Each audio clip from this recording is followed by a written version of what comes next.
the do's and don'ts in extemporaneous speech. The first do's is be ready. Study your topic, collect useful facts, and make simple outlines so your ideas stay clear and organized.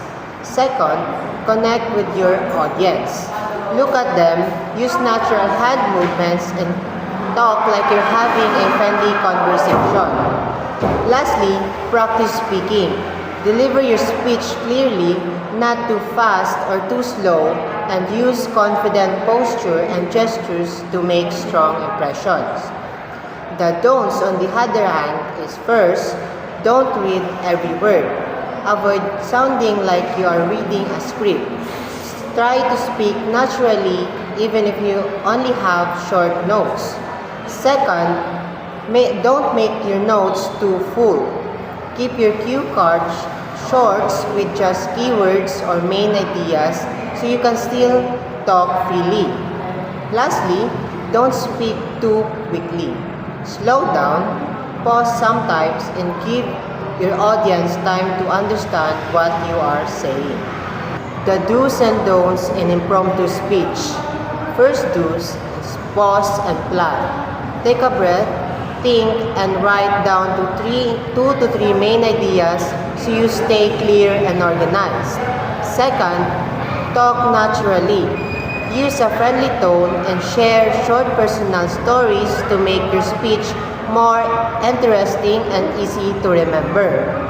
Third, or lastly, show confidence.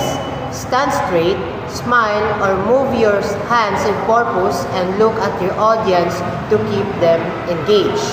The don'ts, on the other hand, first, don't go off topic. Stick to your main ideas so your speech stays clear and meaningful.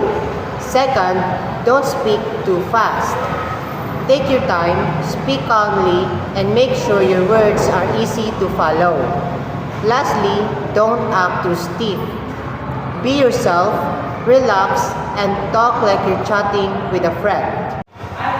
Let's discuss the do's and don'ts in reading from a manuscript. The first do's is read the whole manuscript carefully. Read start to finish, paying attention to whenever ideas make sense and follow one another. Additionally, note where the writing is unclear, sentences are confusing, or arguments jump around. Moreover, mark structural problems such as missing intro, weak transition between sections, and repeated points. Second do's is check the evidence and arguments. For every claim, see if the writer shows proof such as data, quotes, or references. Furthermore, look for gaps, wrong facts, weak logic, or places where the author draws big conclusion without support. Moreover, make sure citations are present and point to reliable source. Flag anything that's unsupported or seems biased. Third, follow formatting and style rules.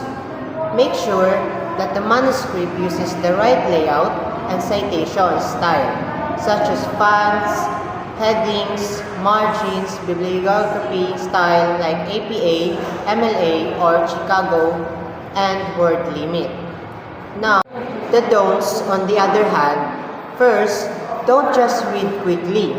If you rush, you might miss important mistakes or strong points in the writing. Second, don't only look at small errors. Fixing spelling or commas is good, but the bigger problems like weak ideas or poor structure are more important.